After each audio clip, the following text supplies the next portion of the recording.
Hay un momento muy específico que ciertas personas conocen perfectamente. Alguien te escribe. Dice que va a pasarse por tu casa. Y tú respondes, claro, ven, aquí te espero. Sonríes, suenas genuinamente bien con la idea. Pero algo pasa por dentro que nadie ve. No es que no quieras a esa persona. No es que seas descortés ni frío. Es algo más difícil de explicar. Es como si una parte silenciosa de tu cerebro acabara de calcular el costo de lo que viene. Y ese costo se siente más alto de lo que nadie que no lo experimenta podría entender. Hoy vamos a hablar de eso. De la psicología real, documentada, neurológicamente fundamentada, de por qué ciertas personas sienten que las visitas en casa les cuestan algo que las visitas fuera de casa no les cuestan. ¿Por qué el hogar es diferente? ¿Por qué la invasión de ese espacio, aunque sea por alguien querido, activa algo que no puedes simplemente apagar con buena voluntad? ¿Y por qué eso no dice nada malo de ti? Empecemos con el concepto que lo explica todo.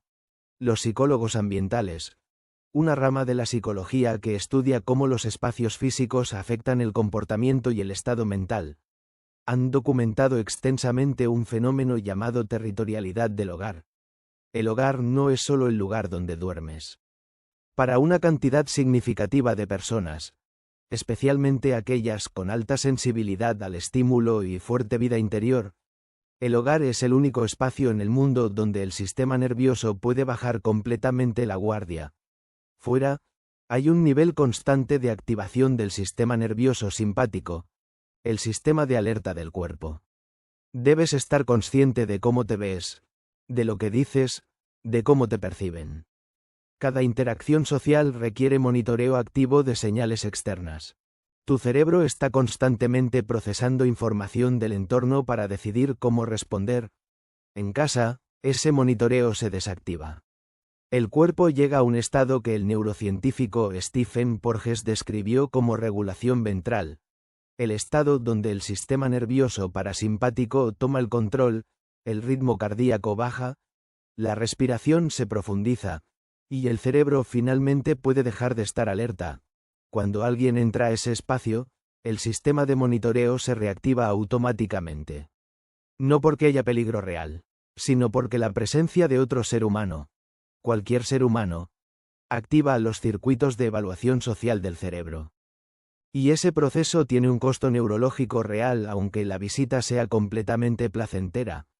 Existe una investigación fascinante del psicólogo ambiental Robert Gifford de la Universidad de Victoria que documentó algo que la mayoría de personas intuitivamente saben pero nunca han visto nombrado científicamente.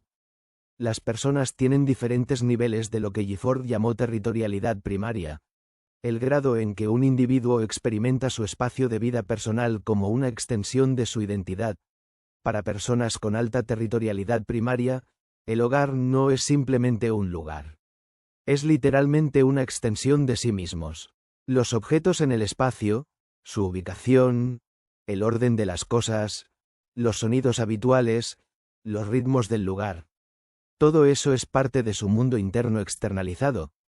Cuando alguien entra a ese espacio, aunque sea invitado, aunque sea bienvenido, aunque sea querido, algo en el espacio cambia. No en el sentido de que el visitante haga algo malo, sino en el sentido de que la presencia de otra persona con su propia energía, sus propios patrones, sus propias necesidades, altera la frecuencia del lugar. Y para personas con alta territorialidad primaria, esa alteración no es abstracta. Es física, se siente en el cuerpo. Hay algo más que está pasando y que tiene que ver directamente con la neurología del agotamiento social. Existe un concepto en psicología llamado carga alostática, la acumulación de desgaste que el cuerpo y el cerebro experimentan cuando deben mantenerse en estado de adaptación constante. Cuando estás con otras personas, en el trabajo, en la calle, en cualquier contexto social, tu cerebro está haciendo un trabajo extraordinariamente complejo de manera continua. Procesa expresiones faciales, monitorea el tono de voz, evalúa intenciones, ajusta tu propio comportamiento en tiempo real según las señales que recibe. Gestiona la impresión que das. Anticipa necesidades ajenas. Todo esto ocurre en su mayoría de manera inconsciente. lo cual no significa que no tenga costo. Significa que el costo se acumula sin que seas completamente consciente de él. El hogar es el único lugar donde ese procesamiento puede detenerse completamente. Donde el cerebro puede entrar en lo que los neurocientíficos llaman modo de restauración. El estado donde los recursos cognitivos y emocionales se regeneran. Cuando alguien viene a casa, aunque seas tú quien los invitó, ese modo de restauración se interrumpe. El cerebro vuelve a modo social. Y si ya llegaste a casa con una carga alostática acumulada del día, que en la mayoría de los casos así es, la visita no es solo una visita. Es una demanda adicional sobre un sistema que ya estaba en proceso de recuperarse. Los psicólogos que estudian los diferentes estilos de procesamiento sensorial han encontrado algo que explica por qué este fenómeno es significativamente más intenso en algunas personas que en otras. Ladra. Elaine Aron, cuya investigación sobre la alta sensibilidad ha sido replicada en múltiples culturas, identificó que aproximadamente el 15 al 20% de la población tiene un sistema nervioso que procesa la información sensorial y emocional con mayor profundidad que el promedio. Estas personas no solo escuchan los sonidos del entorno. Los procesan. No solo notan el estado emocional de los visitantes. Lo absorben. No solo observan la presencia de otra persona en su espacio. La sienten como una modificación completa de la atmósfera del lugar. Para una persona con alta sensibilidad de procesamiento, la presencia de alguien en casa no es solo una visita social.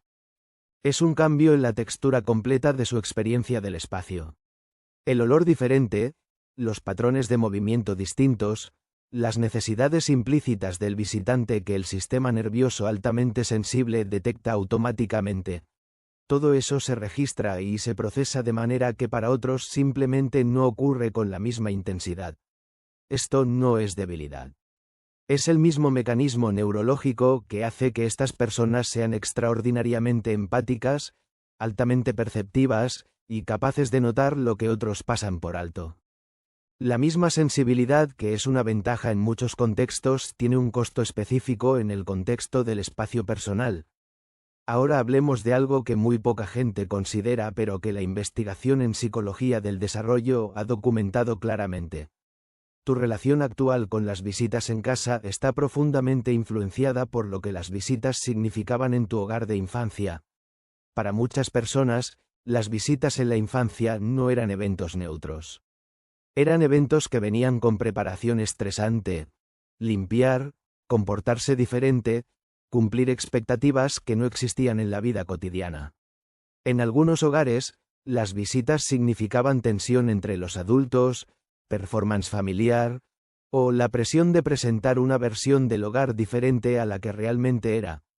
El sistema nervioso aprende de la experiencia repetida. Si durante años la llegada de visitas activó el sistema de alerta de un niño, aunque la razón fuera simplemente el estrés logístico de los padres, el cerebro adulto puede seguir activando esa misma respuesta de alerta automáticamente ante la misma situación. Esto es lo que los psicólogos llaman condicionamiento contextual. No es que tengas miedo de las visitas. Es que tu sistema nervioso aprendió muy temprano a asociar visitas en casa con un cierto nivel de activación y preparación que se convirtió en respuesta automática.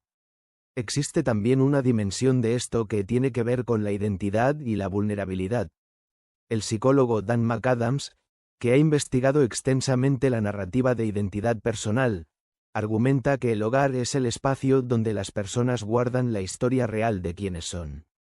No la versión pública, no la versión curada para el mundo exterior, sino la versión auténtica con todas sus inconsistencias, sus objetos significativos, sus rituales privados. Cuando alguien entra a tu hogar, tiene acceso a esa versión.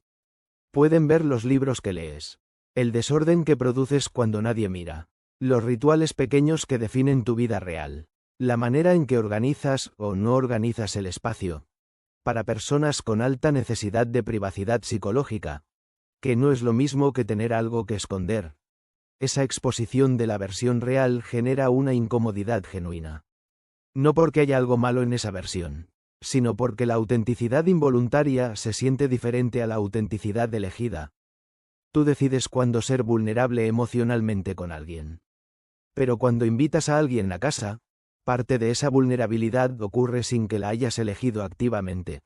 Simplemente porque el espacio habla por sí solo. Entonces, ¿qué haces con todo esto? Lo primero es dejar de interpretar esta respuesta como un defecto de carácter. No eres una persona fría. No eres antisocial. No estás siendo injusto con las personas que quieres. Estás teniendo una respuesta neurológica documentada a una situación que específicamente interrumpe los procesos de restauración de tu sistema nervioso. Entenderlo no cambia la respuesta automáticamente. El sistema nervioso no se reconfigura con información intelectual. Pero cambia la narrativa que tienes sobre ti mismo, y eso importa más de lo que parece.